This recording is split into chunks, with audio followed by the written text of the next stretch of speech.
الحمد لله نحمده ونستعينه ونستغفره ونؤمن به ونتوكل عليه ونعوذ بالله من شرور أنفسنا ومن سيئات أعمالنا من يهده الله فلا مضل له ومن يضلله فلا هادي له ونشهد أن لا إله إلا الله وحده لا شريك له ونشهد أن سيدنا ومولانا محمدا عبده ورسوله أرسله بالهدى ودين الحق ليظهره على الدين كله وكفى بالله شهيدا فصلى الله عليه وعلى آله وأصحابه وسلم تسليما كثيرا كثيرا أما بعد فقد قال الله تبارك وتعالى كما ورد في أول سورة البقرة أعوذ بالله من الشيطان الرجيم بسم الله الرحمن الرحيم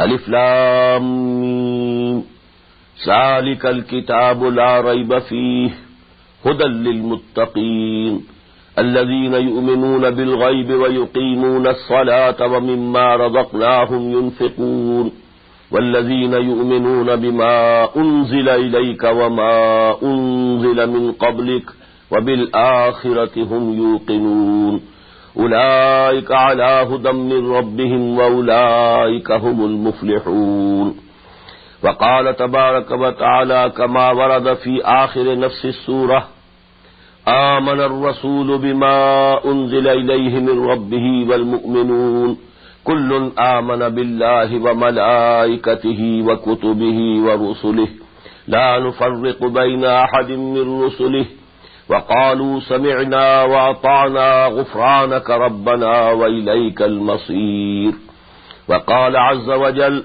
كما ورد في وسط السورة ليس البر أن تولوا وجوهكم قبل المشرق والمغرب ولكن البر من آمن بالله واليوم الآخر والملائكة والكتاب والنبيين وقال جل وعلا كما ورد في سورة الأنعام فأي الفريقين أحق بالأمن إن كنتم تعلمون الذين آمنوا ولم يلبسوا إيمانهم بظلم أولئك لهم الأمن وهم مهتدون صدق الله العظيم.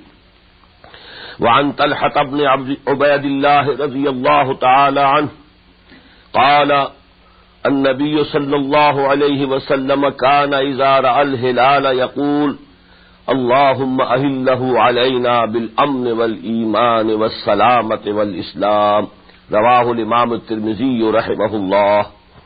رب اشرح لي صدري ويسر لي أمري واحلل عقدة من لساني يفقهوا قولي. اللهم ربنا ألهمنا رشدنا وأعذنا من شرور أنفسنا. اللهم ربنا نور قلوبنا بالإيمان واشرح صدورنا للإسلام ووفقنا لما تحب وترضى آمين يا رب العالمين.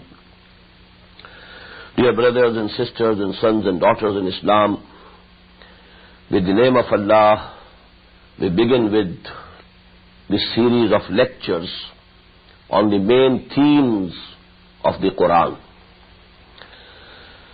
The most basic and the most important theme of the Quran is what is Iman. So I propose to give 4 lectures of 1 hour each on what is Iman. Then inshallah we shall try to understand the converse of Iman and Tawheed, that is Shirk. This Iman, because it is an ideology, it's a Weltanschauung in the German philosophical terminology, it's a worldview. It takes the form of a social order, a whole politico-socio-economic system that is called the system of Khilafah. So we should try to understand what that Khilafah is and how it can be implemented. Then there are 2 more subjects which are very important and basic, and that is what is jihad? What is meant by jihad fi sabilillah? What are the different levels of jihad and what are the requirements and prerequisites of each level? And finally, we shall try to understand what is nifaq according to the Quran and the Sunnah of Muhammad sallallahu alayhi wa sallam. So, with the name of Allah and praying Him that He gives me the strength to fulfill what I have decided to do, and I also solicit your help by concentrating your attention and praying to Allah subhanahu wa ta'ala that He gives me the ability and the strength to do what I intend to do. So now please let us start with our discussion regarding Iman. I propose to discuss this issue under 10 headings, and let me give you the list of those headings in the very beginning. Number 1, what is the literal meaning of the word Iman? Number 2, what Iman means as a basic term of Quran. That is to say, what is the technical definition of Iman? Number 3, what is the subject matter of Iman? Number 4, the main articles of Iman or main articles of faith and their relative importance as compared to each other. Number 5, 2 aspects of Iman, that is, the legal Iman and the real Iman. What are the differences between the two? Number 6, the relationship between Iman and Amal, whether these two things are separate entities or they are an organic whole. What is the connection and relationship between the two, the Iman and the Amal, the faith and deeds?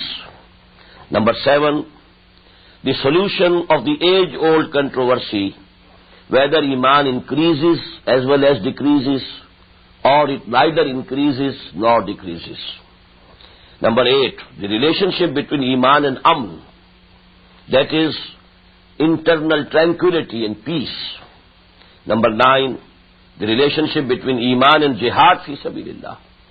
Are they related to each other or not? Is Jihad essential prerequisite of Iman, or is it included in the very definition of Iman?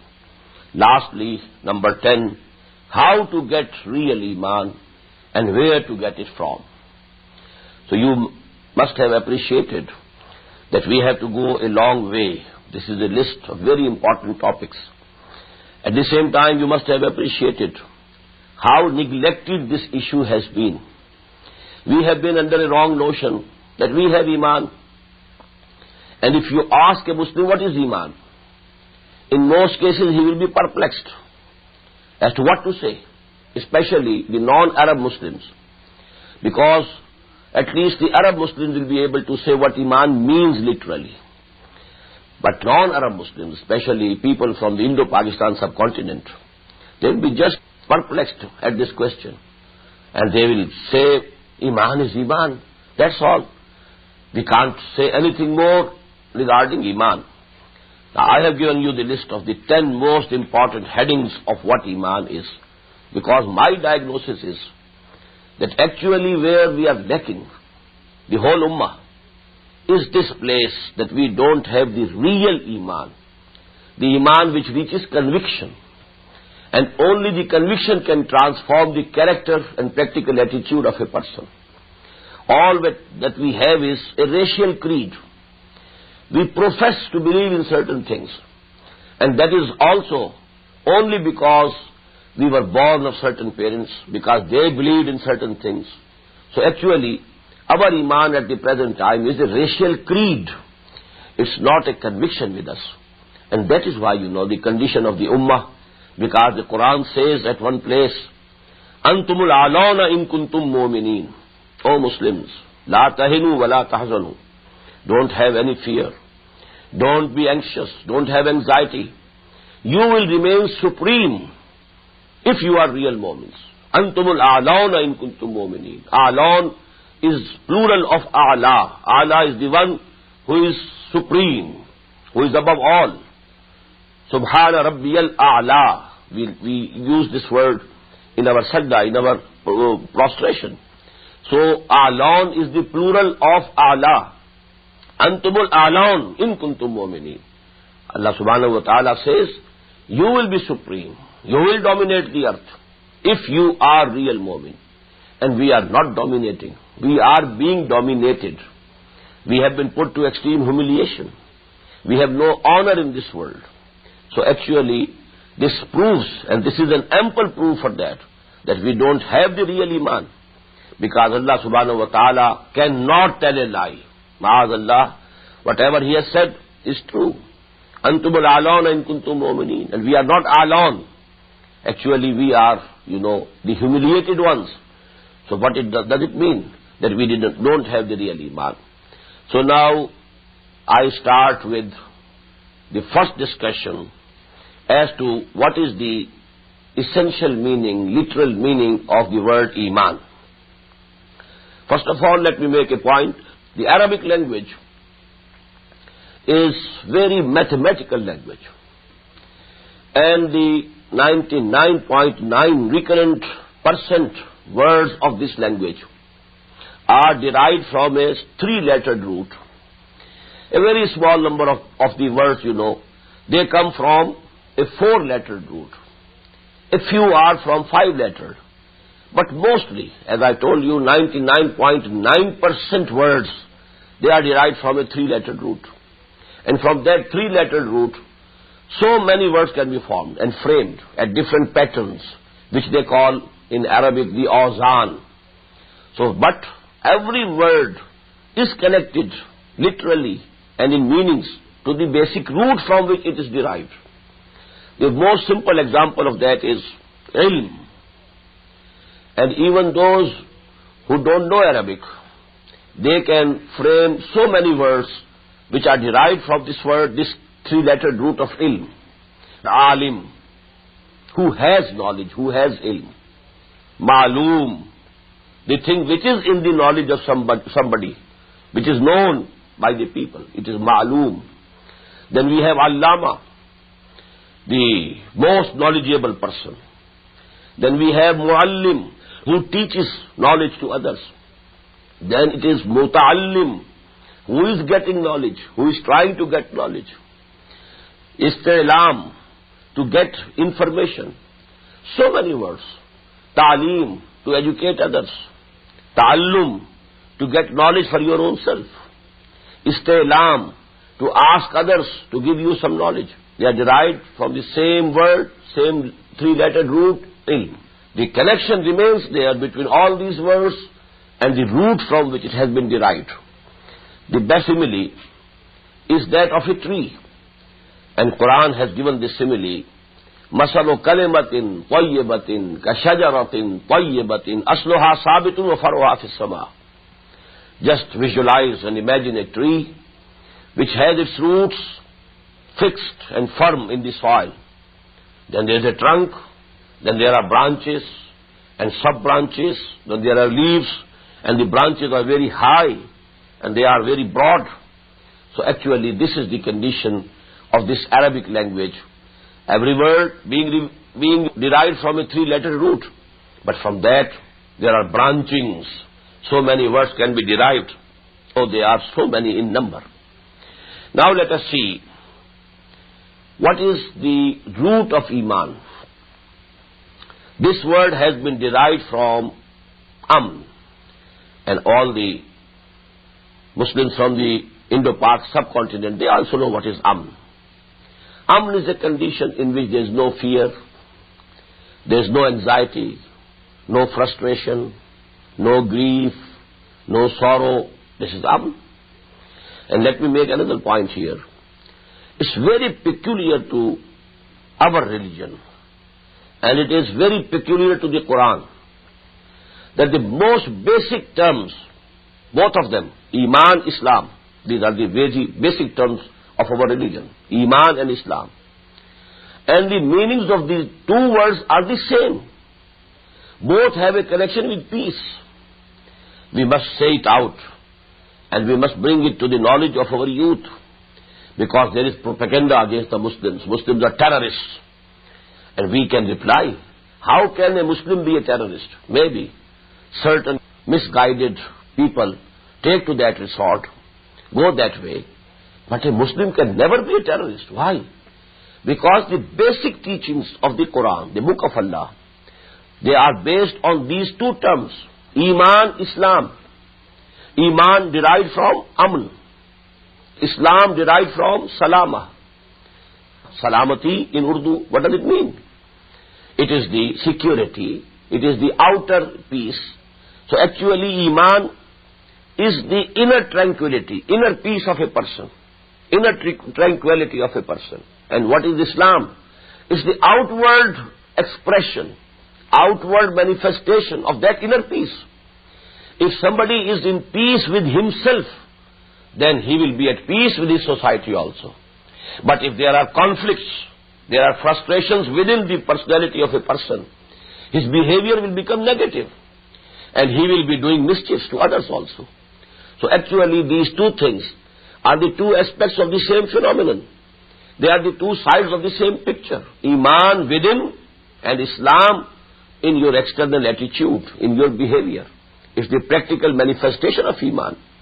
I have discussed these things in a very small pamphlet of mine that is titled, and it is present in English also, it is also in Urdu, Quran or Amre Alam. That is the title of that pamphlet in Urdu. Quran and the World Peace is the title of the pamphlet in English. And I have discussed these things. What is Iman, what is Islam? So actually this is a very important point, and I have stressed it in the very beginning. I am going to discuss what is the relationship between Iman and Islam, and we shall see it in detail and in depth. But in the very beginning I decided to make this point, that it should be brought home to all Muslims, and it should be taught to our youth, that our basic terminology, the two most basic and fundamental terms of our religion, they are Iman, derived from Amn, Islam from Salama, Salamati in Urdu we can call it. So it is actually, as I said, both are one, two aspects of the same phenomenon, two sides of the same picture. Iman within, Amn within. Islam in our external manifestation and attitude, in our social behavior. Now, what is the meaning of this root according to the Quran? Let us now turn to Quran. Quran says at many places, La khawfun alayhim wa lahum yahzanun. For example, in Surah Yunus alayhi salatu wassalam, Ala inna awliya Allah la khawfun alayhim wa lahum yahzanun. So actually, this is the definition of Aman. If a man is saved from fear, and number two, from anxiety and grief and sorrow, what does it mean? He has the Aman, the inner peace and the inner tranquility. Now, in Arabic language, Amana ya'manu amnan. This means to be in peace yourself. Amana ya'manu amnan wa amanatan. And the ismul fa'il from this is Aminun. Aminun means a person who is in Amn, who is in peace. لَتَدْخُلُنَّ الْمَسْجِدَ الْحَرَامَ إِنْ شَاءَ اللَّهُ آمِنِينَ مُحَلِّقِينَ رُؤُوسَكُمْ وَمُقَصِّرِينَ لَا تَخَافُونَ. Allah subhanahu wa ta'ala promised the Muslims that you will enter the Masjid al-Haram, the sacred mosque at Mecca, and in a condition that there will be no fear for you. You will be in Amn, Aminina. So Aminun means a person who is in Amn. Then Amana yuminu imanan. This is from Babul Ifal. This means to give Iman, to give Aman to others, to give peace to others. And the Ismul Fa'il here is Mu'minun. And you must have recalled that one of the beautiful names of Allah subhanahu wa ta'ala is Al-Mu'min, as we have it in the last but one ayah of Surah Al-Hashr. Huwallahu alladhi la ilaha illahu al-malikul quddusul salamul mu'minul muhaiminul azizul jabbarul mutakabbir. So there are two names included. This is a very peculiar ayah. There is no example in the whole of Quran. 9 names of Allah subhanahu wa ta'ala are included in one ayah. Huwallahu alladhi la ilaha illahu. Allah, Al-Malik, Al-Quddus, Al-Salam, Al-Mu'min, Al-Muhaimin, Al-Aziz, Al-Jabbar, Al-Mutakabbir. 9 names of Allah subhanahu wa ta'ala included and mentioned in one ayah. Here again you find the 2 names are As-Salam, Al-Mu'min. As-Salam is from the same root from which Islam is derived. And Al-Mu'min is from the same root from which Iman is derived. So here again you find both words, Islam and Iman, together. Allah subhanahu wa ta'ala is As-Salam. He is the peace. And He is Al-Mu'min. He is the only person who can give you real peace in your hearts, who can give you real tranquility, satisfaction in your hearts. So this is Amana Yu'minu Imanan. Now you add one thing more, and our discussion on the literal meaning of Iman will be complete. In every language we have this phenomenon. If you add certain preposition to a verb, the meanings change. The most simple example in English is, everybody knows what to give means. To give, it has certain meanings and connotation. Now you add to give up. What does it mean? A world of difference. To give in, what does it mean? And absolutely new meanings. So to give, compare it to give in, again compare it to give up. Same is the case in Arabic.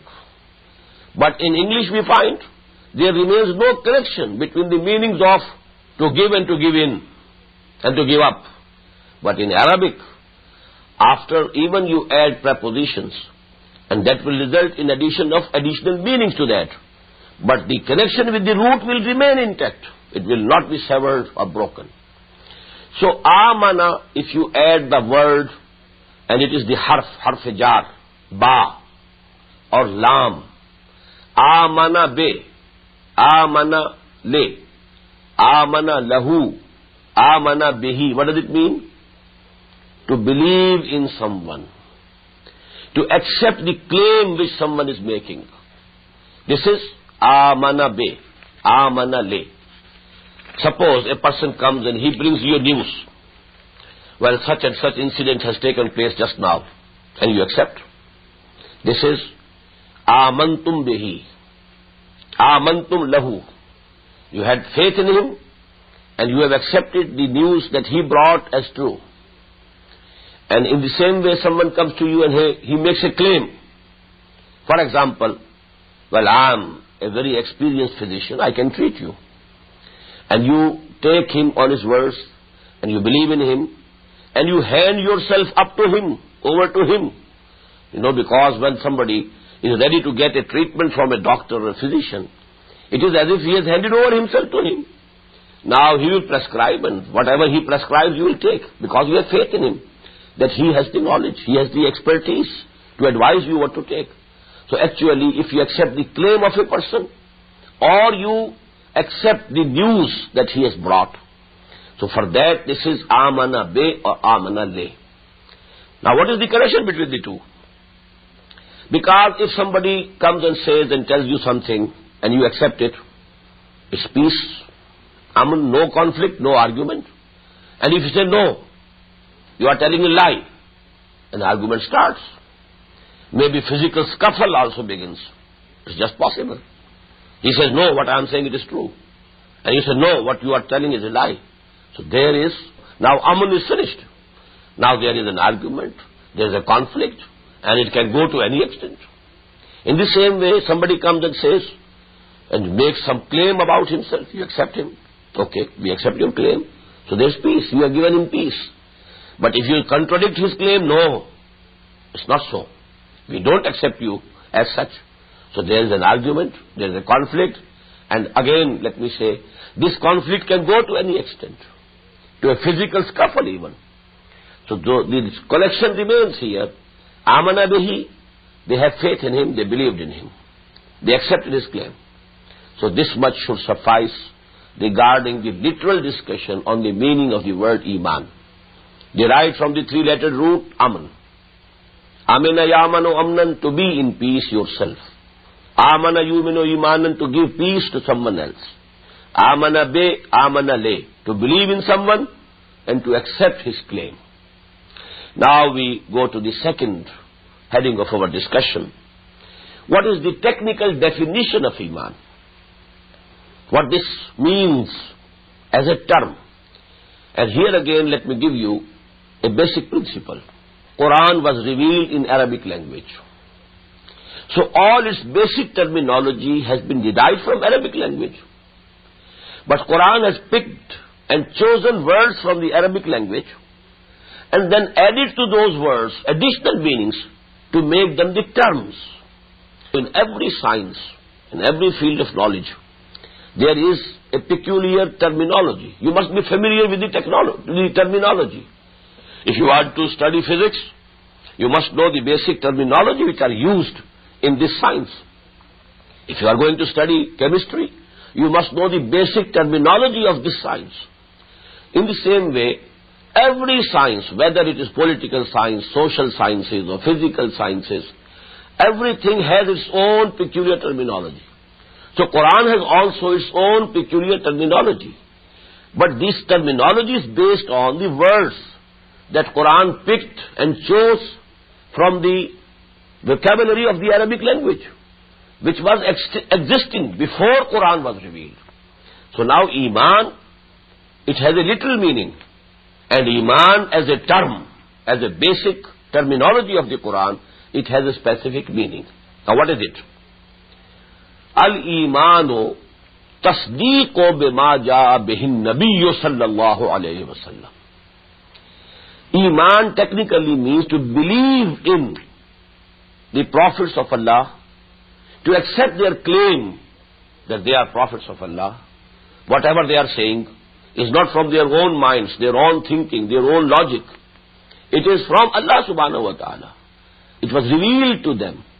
So if you are accepting their claim of prophethood or messengerhood of Allah subhanahu wa ta'ala, and on that basis you accept whatever they are telling you, it is Iman.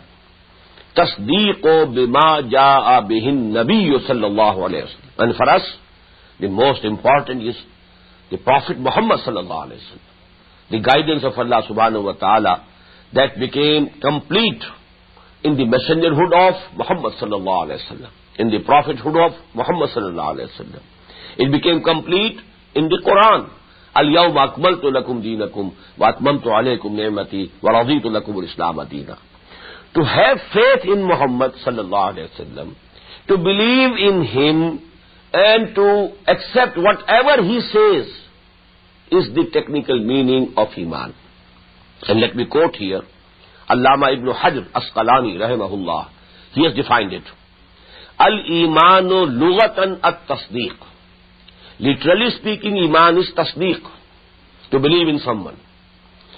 Wa shar'an, and in our shara, according to our basic terminology of our deen, tasdeequr rasula bima jaa bihi an rabbihi. It is, to accept and believe in the messenger of Allah, in whatever he is saying from Allah subhanahu wa ta'ala. Wa hadha al-qadru muttafaqun alayh. And this definition is agreed upon by all the Muslims. There is no controversy, no difference of opinion regarding this definition of Iman. Now, if we analyze further, whatever the prophets brought, it can be divided into two parts. First of all, the knowledge of some metaphysical truths, metaphysical realities of this universe. And number two, practical guidance. Do this, don't do this. This is halal, this is haram. You can eat this thing and not this thing. You can drink this thing, but not this thing. You can go this way, but not that way. You can have the satisfaction of your sexual urge under these rules, but not beyond them. So this is actually the practical guidance that they have brought. So we can divide what the prophets brought to us. It can be divided into two. The knowledge of metaphysical realities of this universe. I will enumerate them later on. And number two, the practical guidance, the do's and don'ts, which we call, the awamir and nawahi. These are the ahkam al-shariah, These are the rules of the Sharia, which you have to follow and observe.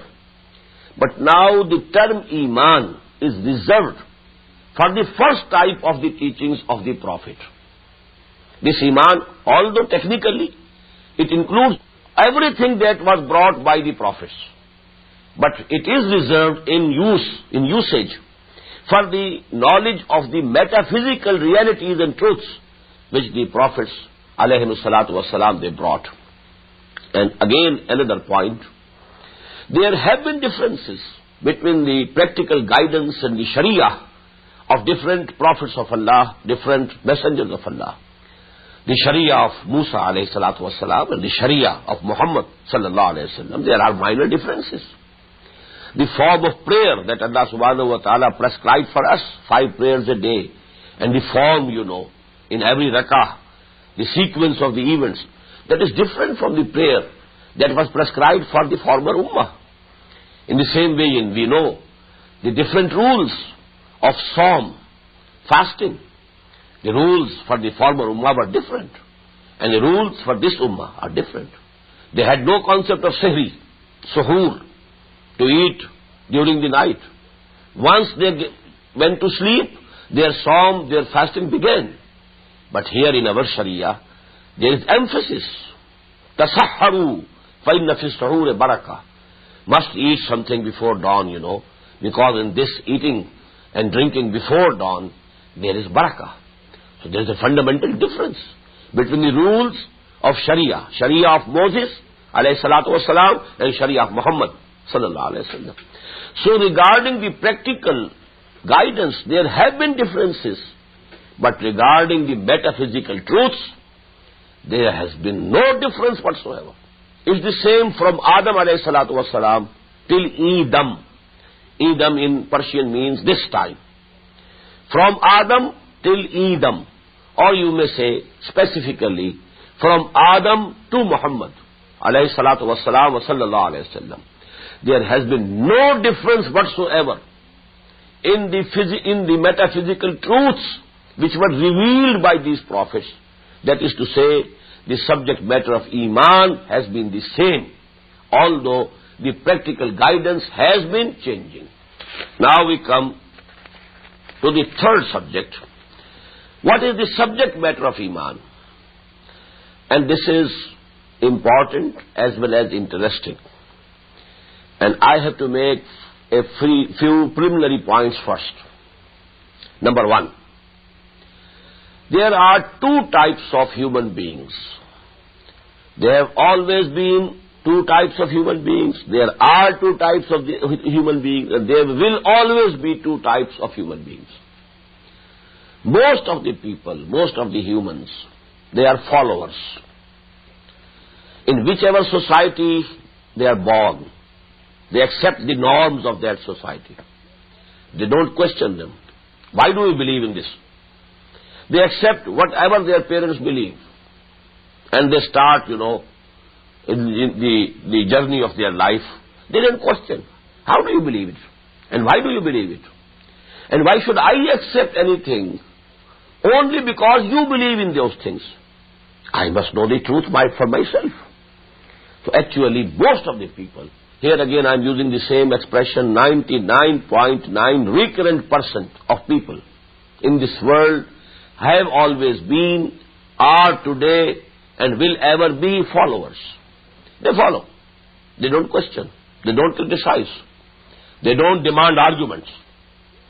But there have always been and will always be, although in minority, a microscopic minority, some people who question, why should I believe this?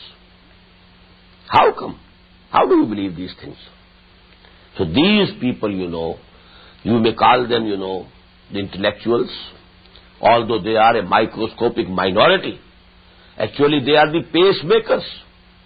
They strive to get the truth for themselves, to have the knowledge for themselves. They make research. Then they argue. They make a comparative study. Then whatever they accept, it is usually followed by others. Let me give you 2 examples. Rather 3 examples. And let me start from the East. Imagine, who was Siddhartha Gautama Buddha, a prince, and living in a palace, brought up in a palace. He was the would-be king of that kingdom. That was quite a big kingdom. But that was a person of that time. He started thinking, what we believe, is it correct? Especially, why is there suffering in this world? He saw a blind man who was born blind. What was his fault? Why he was born blind? An infant dying, and the parents standing by the side of that infant can't do anything. They know our beloved child is going, but they can't do anything. All this suffering, can there be any salvation? Can man be saved from this suffering? So that was the starting point of his inquiry into the reality and truth. What are the basic truths of this universe? So that was the reason why he left his palace. At the prime of his youth, he was 30 years old, married, left wife sleeping, and an infant son was also sleeping by the side of the mother. All the things which a person loves in this world, the comforts and luxuries of the palace, a young wife, and now an infant son also, left everything, went out into the wilderness. This is the word of the Bible, a cry from the wilderness. It is used for Hazrat Yahya alayhi salatu wassalam. So he went into wilderness. And how many years, For about 40 years, he kept roaming about. To this rishi, and to this muni, and to this learned person, and to this person. Now I don't know exactly the conclusions which he reached. And we can't say, because there are different sects of the Buddhists, and all of them, ascribe different things to Buddha. And because he belongs to an era before Christ, so it's very difficult, and that his teachings are preserved. So I only wanted to give an example. There have been people who want to know the things for themselves, to have a direct knowledge of the basic truths of this universe. And they can sacrifice everything for that. The comforts of a palace, the luxuries of a palace, the would-be, the future, that he would be the king or the ruler of that kingdom. But he gave up everything to have the knowledge of the reality. Now let me give to the West. It's a well-known fact, you must be knowing. What happened to Socrates? Socrates. He was a thinker, a philosopher.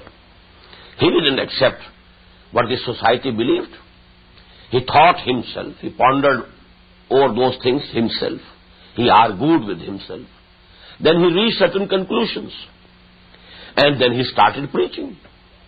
This is what I believe. To me, it appears it is like that, not according to what you believe. So there was controversy in the society. And then the society reacted. He had to appear in a court. And the verdict of the court was, we can allow you to believe in anything you like, but we can't allow you to preach. We can't give you the freedom to challenge our beliefs and our ideas. You can keep your ideas to yourself. You have to keep your mouth shut if you want to live. And if you can't keep your mouth shut, then this is the cup of the poison. You have to take it here and now. He said, I can't live without saying what I believe, without preaching to others the knowledge that has come to me. I can't live. Life is meaningless.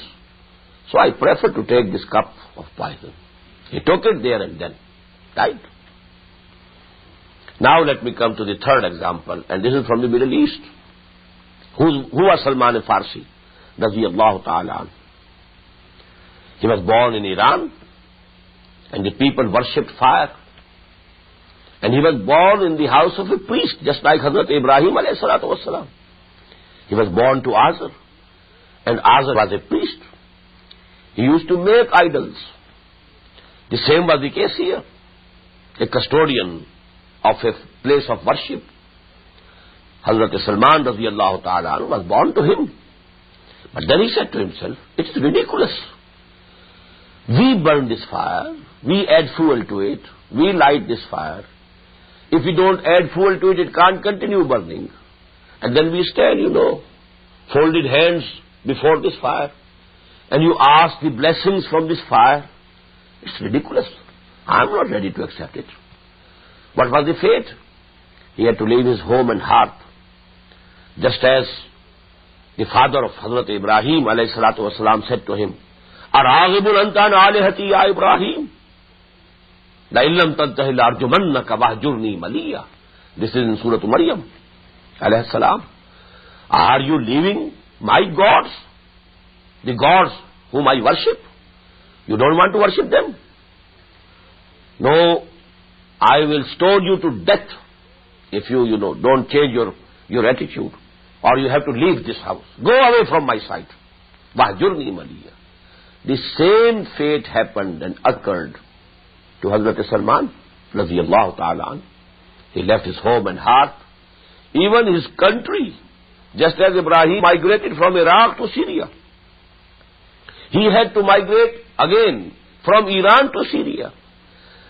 What a similarity between the life of Hazrat Ibrahim alayhi salatu wasalam and Hazrat Salman from Iran, Salman Farsi radiyallahu ta'ala anhu. He also migrated to Syria. That was the seat of learning. He became Christian, and Christianity was the deen of Islam of that day. Because before the advent of Muhammad sallallahu alayhi wa sallam, it was the era of the prophethood and messengerhood of Hazrat Masih alayhi salatu wasalam. So he became a Muslim, so to say. So he accepted Christianity. And he was under the training and teaching of so many rahibs, knowledgeable persons, Christians. The last one with whom he was getting knowledge, when he was on his deathbed, Salman said to him, well, my thirst of knowledge has not been quenched up till now. Now you are also dying. Where do I go after you? And then that rahib, he said, my knowledge tells me that the time of the appearance of the last prophet has come near. And he will appear towards the south, in the lands of the dates. So go there, try your luck. If you are sincere, maybe that Allah subhanahu wa ta'ala takes you to him, and your thirst for guidance and knowledge is quenched. So after that rahib died, Hazrat Salman, he started his journey with a caravan towards the Arabian Peninsula, the land of the dates. Caravan was looted, attacked by robbers. Salman was taken a prisoner, and what did the prisoner mean at that time? A slave. He was sold, but his purchaser was a Jew of Medina. So he reached Medina anyhow. There he heard that someone at Makkah had made a claim. He has made a claim that he is a prophet. But now he is tied in the chains of slavery. He can't go. He can't move. He is a slave now. So he kept waiting. And I do say these words about Salman raziyallahu ta'ala anhu. In Urdu we say that Kuan aaya hai chalkar pyase ke paas. Pyasa was Salman. Kuan was Muhammad sallallahu alayhi wa sallam. The well came over to the thirsty. In the case of Salman, Muhammad sallallahu alayhi wa sallam migrated to Medina. And thus, the desire of Hazrat Salman was fulfilled. I can't go into further details. They are very interesting incident. How he approached the Prophet sallallahu alaihi wasallam. The question that he asked. He had an identity told to him that this will be the identity of that Prophet. And he fulfilled, and he satisfied himself that he is really the person to whom he had referred. So these are the three examples of those persons who don't accept things only because people believe in them, only because their parents believed in them. They question something, they criticize them, and then they want to know the truth for themselves. And they are ready to sacrifice everything for that cause, everything which is loved by people, but they can sacrifice all those things for the sake of gaining the truth, the knowledge of the truth. Now, let me make another point here. These people, such people, whatever truth comes to them, then they preach. And now the followers follow them. Mostly not in their lifetime, but after them, all the people in the world. How many people are Buddhists? At least they claim to follow Buddha. How many people? All these philosophies of the West, the Greek philosophy, the realism and the idealism, they are all branches of the philosophy that were initiated by Socrates. Because Aflatun, Plato, was a disciple of Socrates. Then Aristotle, Aristoteles, he was a disciple of Plato, Aflatun. And there are only two branches of philosophy. Either realism, which starts with Aristotle, or idealism, which starts from Plato, Aflatun. So all the Greek philosophy, all the Greek philosophers later on followed Socrates. But what happened to Socrates himself in his lifetime, I have told you.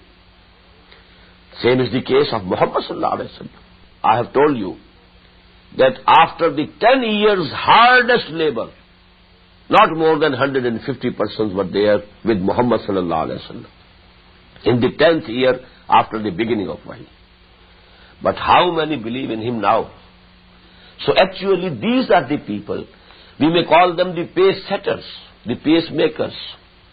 They have set the channels on which then humanity is treading and going. So they are the people who set channels of thought, lines of thought, and then the people, generally they follow those lines and they follow in the footsteps of these people.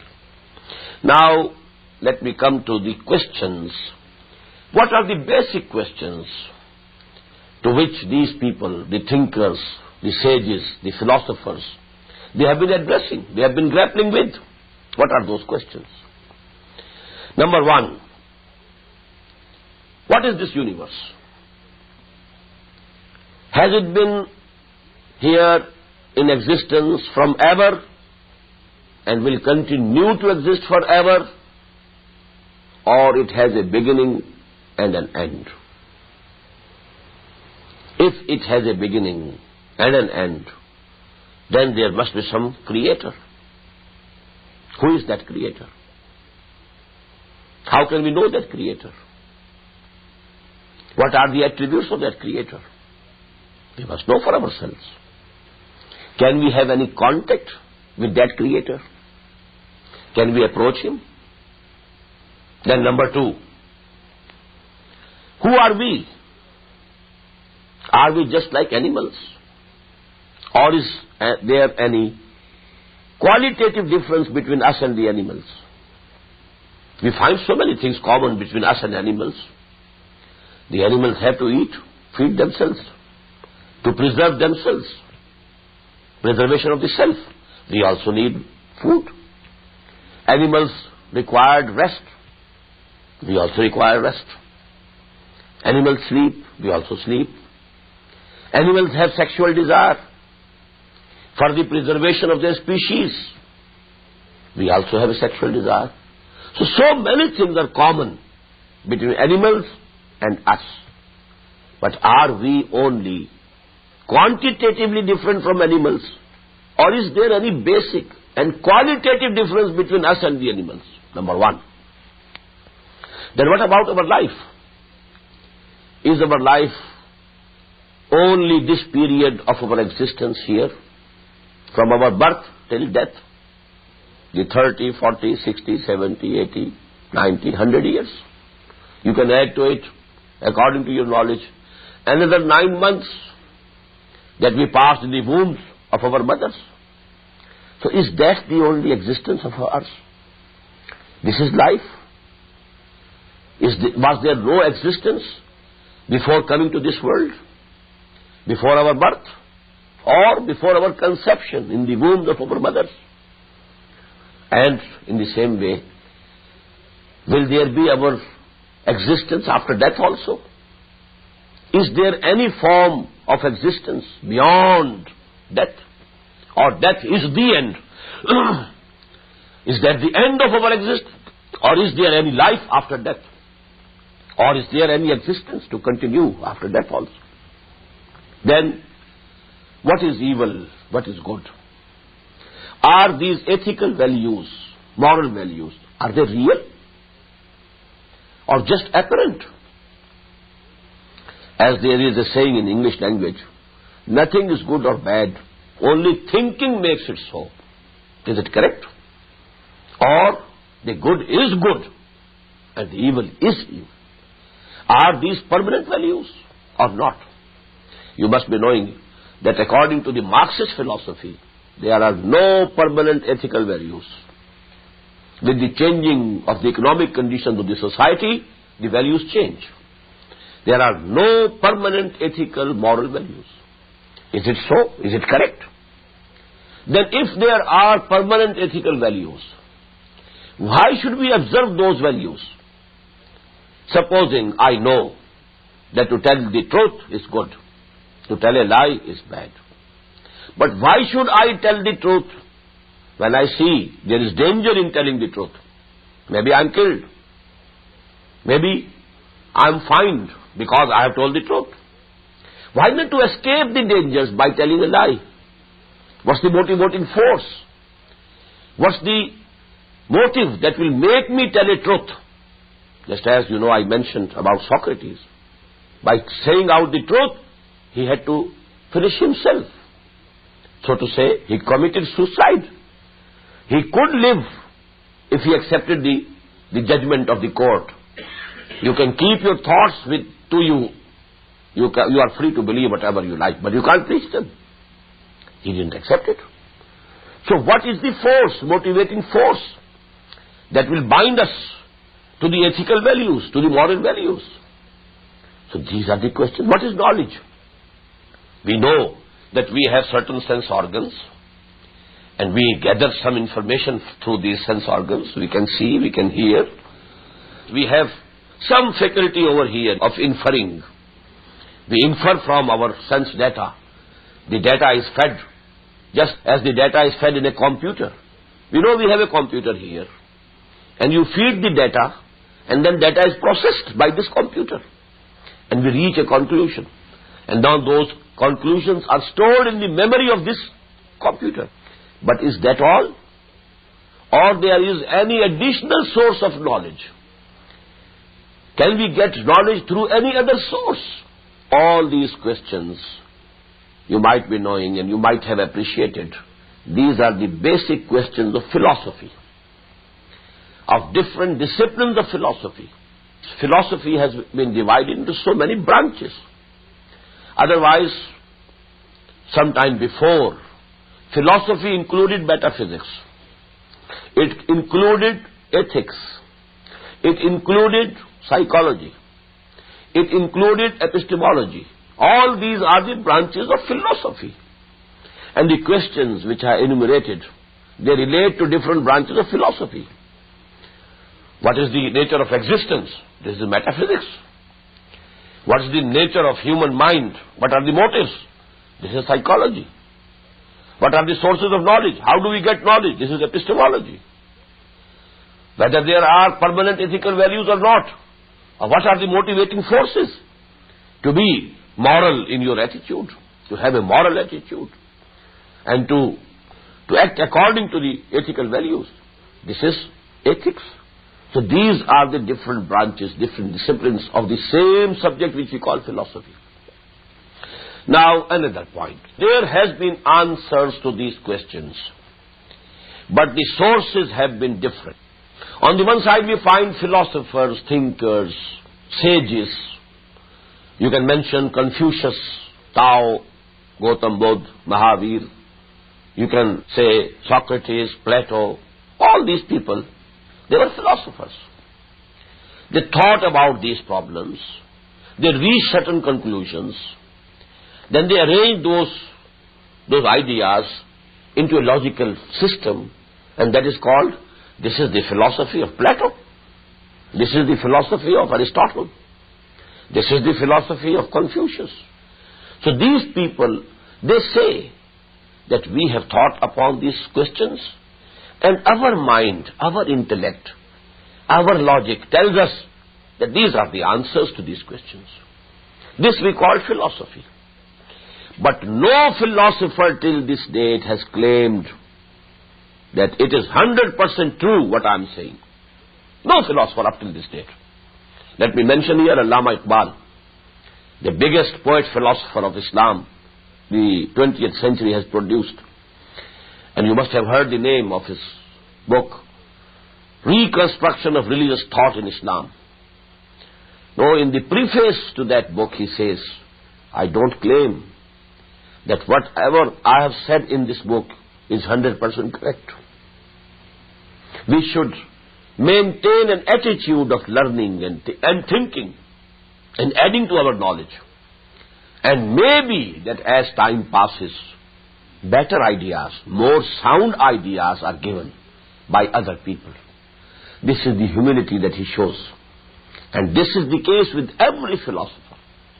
No philosopher has up till this date claimed that whatever I have said or I am saying is 100% true. But the other source of answers to these questions has been that certain people claimed that we have a peculiar, exclusive source of knowledge which has come to us. It is not with you. The humanity at large has not been blessed with that source of knowledge. It is wahi from the creator of this universe. And we know for sure that these are the answers to these questions. And they are 100% correct. This is the claim of those persons whom we call prophets. A very long chain of prophets. Prophets of the Old Testament and those before Hazrat Ibrahim alayhi salatu wasalam. It's a very big chain. And all these prophets gave answers to these questions. I shall, discuss in detail what were the answers. And actually the collective name of those answers is Iman. But here I want to make the point that these prophets claimed that we have known these answers to all these questions through a special source of knowledge which has not been given to all the human beings. And we claim that this is 100% true. There can be no doubt about it. That is why we find that the Quran, Surah Al-Baqarah starts with a claim, very big claim, very loud claim. Alif Lam Mim, Zalikal Kitabu La Rayba Fi. There's no doubt about it. This is the truth. This is 100% truth. There's nothing false in it, no doubt about it. And I'll give you in the next session, inshallah, what Hazrat Ibrahim said to his father. That is the most beautiful expression of the claim the prophets made. أقول قولي هذا واستغفر الله لي ولكم ولسائر المسلمين والمسلمات.